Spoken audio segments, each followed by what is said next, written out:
After you file is essentially when you can start negotiating with your creditors. A lot of it depends on the chapter.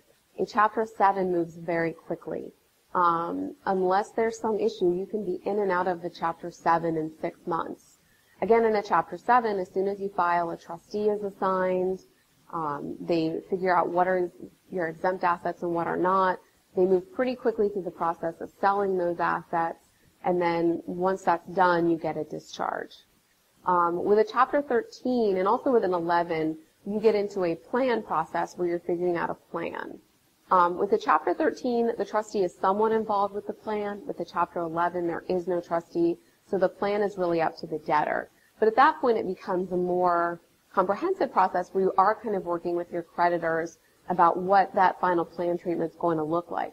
Particularly in 11, we start those communications early. Because if we can get your creditors to agree to something that also works for you and put that into the plan, it's a much smoother process till confirmation.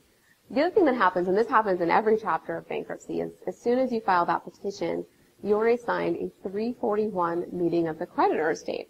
That is a meeting where you will sit down with the trustee, and the trustee will go over your petition and your schedules and your statements, ask you any questions they might have. They might go over things that you need to update. It's very common that you need to update some of those documents. But you will have to go to a 341 meeting.